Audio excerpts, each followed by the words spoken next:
New tonight, a former Charlotte bank employee facing federal charges accused of stealing tens of thousands of dollars from his job. And prosecutors say the evidence is all over social media. Photo after photo of the suspect with stacks of cash. New tonight, NBC Charlotte's Brianna Harper now has all the details from the FBI. Being a Wells Fargo employee, the suspect had plenty of access to cash, and prosecutors say when he stole the money from the bank, he would quickly make his way to the ATM to make a deposit into his own account. One look at Orlando Henderson's Facebook page or Instagram profile, and you'd think he was living large. Multiple photos posted of him flaunting stacks of cash, but federal investigators say it's likely most of this money was stolen. FBI agents say during at least 18 different occasions this year, Henderson stole cash from the Wells Fargo bank where he worked. He's also accused of destroying documents and making false entries in the bank's books to cover up the crime. Over time, investigators say he managed to steal more than $88,000 in cash, money we're told he then used for personal expenses and even put a large cash down payment on a brand new Mercedes-Benz. But in order to buy the new car, detectives say Henderson committed yet another fraud by getting a car loan with false information. FBI agents eventually arrested Henderson in California. Here's a look at the long list of criminal charges he now faces, including theft, embezzlement, and money laundering. If convicted of all charges, Henderson could face up to 40 years in prison and possibly have to pay more than $1 million in fines. Brianna Harper reporting, NBC, Charlotte. Whew, good morning, guys. Shout out to all of y'all who donated. Hit that like button, and I welcome you to subscribe or not. So, was that not the most ignorant display of African-American Black Negro ignorance you ever seen in your life? So, here's the thing. $88,000 is not worth nothing. 88 grand is not worth 40 years of your life. Okay? But in the world of the hyper-connected millennial generation where likes, retweets, and follows is currency, maybe it is. You know, for the most part, I can't begin to tell you how many stories that came out of a black dude with a stack of money who got himself robbed on Facebook. The drug dealer. There was a drug dealer just got caught literally a week ago on Facebook, who was flashing all his money, okay? And they caught his ass through his own social media. So the currency, the validation, the need to be seen, and the need to expose yourself, it goes to the psyche of the black man. And I don't like talking that black man assalamu alaikum talk, but I'm gonna do it in this video because I've been noticing that when it come down to Fly Hype, World Star Hip Hop, I've been trying to find the white version of those websites. But when it's, Shade Room and, sipping tea and us, flossing, there's a guy who, he's an older black dude. He be throwing money in the air. And somebody got to be filming this nigga with a phone, because he'll get out of a car and just jump out of his car and throw 20s.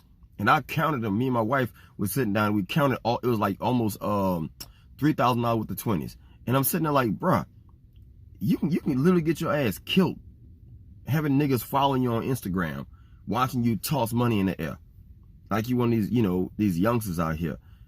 My life ain't worth that. My daughter, 9 years old, always harassing me. She said, ha ha ha ha. How many views you got? How many, because she watched Peppa Pig and it's got like 55 million views. I say, I'm not Peppa Pig. Okay, it's all children from across the world. No kids don't know who the fuck I am, and they ain't trying to watch me talk in this car either. But the point I'm making is, that's how much your social media status, they value you on, or how much these people, these black dudes, how much they value themselves based on how many followers. If you ain't got enough followers, your life ain't shit. Your life ain't worth nothing. There's so many dudes I've seen who lost their life doing the Kiki challenge. There's a dude in China who wasn't black though. Chinese dude dropped 65 stories down to his debt, hanging off a fucking building like an asshole. You see what I'm saying? So it goes to the psyche of all these black dudes. These dudes have made rap songs literal music telling all the detail of the crime that got them niggas convicted. I remember that dude, Murder on My Mind. Is it YM, crazy name, YNMM Melly or some kind of shit? All these fucking dudes, bro, they sing all the details of the crime that they've done. I can't find white dudes that do that shit. And if they are, they get off anyway. But here's the thing about this particular bank situation that this guy don't understand, or he didn't understand, or just really didn't care to understand, is that when you black, they watch you all the time. I used to date a girl who's a real estate agent, and when she quit doing that, she ended up being, in a bank. And she was telling me the exact same thing. She said, when you have, like, I can be twice as smart as the white person in the bank. I can have all the degrees in the world, but I'm black. So they watch me the most. And of course, she quit the job, and now she got her own, like, financial firm somewhere in Texas. But the point I'm making is, there's a woman in her late 40s, white lady, kind of chubby, stole, I think, like $4 million from the bank almost a month ago. Now, I don't know if she out of jail or in jail. I'm going to try to find a link and put it in the description. He stole $88,000, and the FBI was watching him. Okay? She stole millions, and not only did she steal it from the bank, she was stealing customers' deposits. Okay? And it took him a long time to catch her. Him, they caught that nigga in no time. But what fucked him up was he wanted to be seen so bad that this dude was filing fake paperwork. He bought a Mercedes. Let me tell you something. I can't begin to tell you how many red lights and flags go off when you walk into a car dealership with physical cash. You can buy, I used to own a car lot. You can get a trade-in. Because a lot of times when people give us trade-ins, we would take the car, get the blue book value of it, get the mileage, and say, okay, your trade-in is worth $800. Okay? Or it's worth a certain amount of money. I don't mind you walking in my dealership with $3,000 cash. Everybody got 3 G's on them. Okay? If you can go to the bank and pull that out. But nobody goes to like unless you're a rapper and you want to be singing on social media with bricks of money. Okay? That's how your boy got triple X, whatever his name is, triple XXX Tentacion. He got killed with bricks of money, looking for little motorbikes and shit. Or whatever the fuck you looking for at a car lot with big old stacks of money because he wanted to be seen. And the people that they robbed him and killed him. So it goes to the black criminal mind. When white folks do something, it's on a grand scale. I don't mean mass shootings. I know somebody in the comment section will go straight to the mass shooting or some hillbilly redneck shit. I mean, white criminals actually do robbery and crime and criminality. They go for the gusto because certain things is worth prison time for them. Like them dudes who had them AK-47, remember, long before the hurricane. I forgot, the movie Heat was inspired by that. When the white boys had body armor on and AK-47, tearing the police a new asshole, robbing that fucking bank. So it's one of them things where when they did it, they didn't go on social media and say, we're going to rob the bank at 2 o'clock in the afternoon, come watch us do it. No, they just happened to be, the robbery, got foiled and it ended up spilling into the streets. So that's the situation I'm talking about. That when black dudes do something, it's always a matter, I'm going to do it first and think about the consequences way after the fact when it's too fucking late. This dude is looking at 40 years in jail. Over 88 musty-ass $1,000. And the sick part about it, there's no there's no females in jail. I used to always tell young kids when I got out of jail, I would, at the playground, the coach would say, anybody who's been in jail, come to the park, let us know what you went to jail for. We got some kids at summer camp, and we might let y'all talk to them. And I was telling the little boys, I said, I'm gonna get straight to the point. Forget your mama for a second. Do you like girls? And he's like, oh, we love girls. I said, there's no girls in jail. You're in jail with a bunch of boys for the rest of your life. You'll never touch a woman again. You'll see them as security guards or the doctors, but as far as you having like physical contact with a woman, ain't no jerking. Well, there's a lot of jerking off. Ain't no sex in jail, not with females. That was the one thing that made the mind click and say, oh my God, there's no pussy in jail. But it just happens. It happens that way.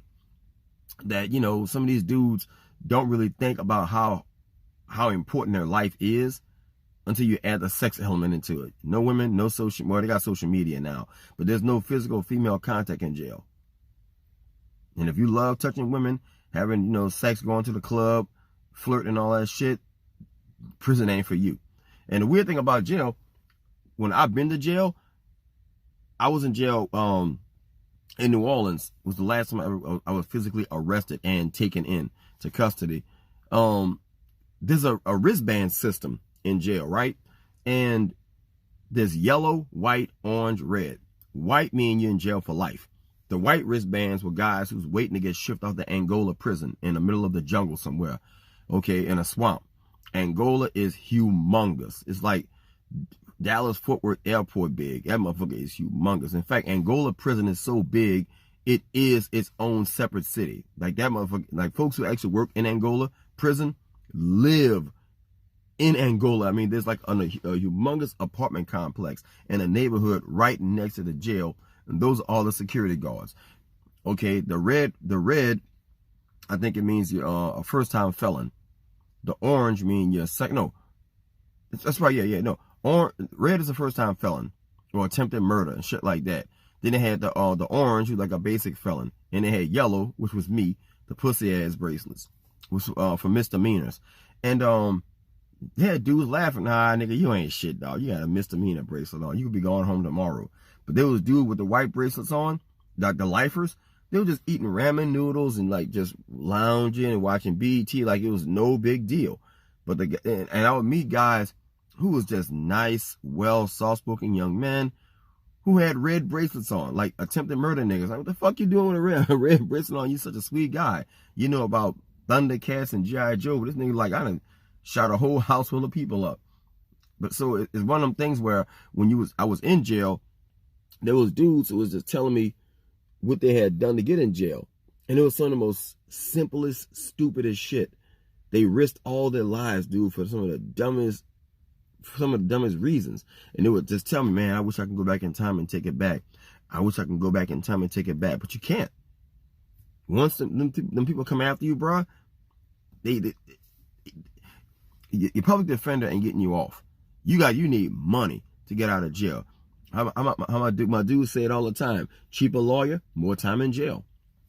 A free lawyer, you guarantee jail time. So, you know, it's just one of them things where I'm looking at this guy, bruh, and the judge gonna eat this nigga a new asshole. I don't think you've ever seen a person go to court and watch the whole case. I've been on jury duty before, and you see like the defendant, like the dumbest excuses they come up with for why they do the things that they do. And it's their job to convince us in the jury pool that they deserve a not guilty vote. When you got all this evidence looking at you, niggas don't fucking think that far. And they laughing and giggling at you. I've been in the jury room, and they had people in the jury room whose mind was already made up. Before the trial even started, they look right at you, okay, nigga, dreadlocks, you going to jail. You know? And I try to tell my son the same shit. Like, bro, it ain't the judge, it ain't the lawyer, it's the fucking jury. That's what you got to convince. Because they got people on the jury who see all them videos on Fly Hype. They see all them videos on World Star. They see all them videos on Shade Room. Okay? And you think that the people that, because mind you, and this, if you got this far in the video, I'm looking at the clock, it's 11 minutes, basically 12 minutes now. I'm going to give y'all some game for a second, since you got this far. If you look at a video from World Star, Popeye's chicken fights, hood rats snatching clothes, running out the fucking mall with bags of clothes, bags of weave, those videos are going to say 12 million views. Some will say 50 million views. Video might be a year old. Out of 55 million views, go into the comment section. The comments, it'll be 5,000 comments. Mind you, 55 million views, 12,000 comments. Those are the black people in the comment section. It might be one white person saying typical behavior, niggers, you know, the typical comments. The other 11,999 comments is all black people either laughing, defending it, or something stupid like that. But the other 55 million voiceless comment people, all just those views, the faceless views, are all jury members. That's what that is. Potential jurors. People that make the decision on your job. The minute the people that see that video Type of guys who see them videos but never respond to them videos. They don't put comments in the section. That's all police, district attorneys, teachers, police officers, ambulance workers, employers. The minute that dude got hired, they started watching him immediately. The minute the first glitch popped off, they started watching this dude. Young black dude. They went straight to his social media first, like every other employer would do. They seen the first stack of money. Okay, I got the money right there. Now we got to prove that it's our cash. Okay, we got to prove that that's our money in that nigga hand. They went straight to the numbers, worked the numbers out, looked at his clock, and she's clock out. Man, there's cameras inside the vault. I have a safe deposit box. There's cameras in there. Trust me, they do. Okay, and they can see you going in and out, and all they're gonna do is just cross-reference the time. And the time of the deposits and the time of the money missing. The girl I was telling you about earlier, the one that's in Texas now, she was telling me that at the meetings they would go through the money and the numbers every Monday morning. They didn't give you like months of leeway to steal cash and put it back. They check their bank accounts and they check the numbers every 7 days to make sure they had a grasp of any amount of money missing, so they can get a pattern going. So who was in the vault and who was in charge of depositing the money for the bank that day? I mean, for that week, okay? Because certain time when the armored car would come, they would know how much money the armored car would bring, so on and so forth. Especially on Friday, because Friday is payday. It's a lot of shit she went into. Too much for me to remember, but she was to tell me like how stringent it is at the financial institutions. They watch the bank workers harder than they watch the employee, because the bank workers are where? Behind the counter with the cash.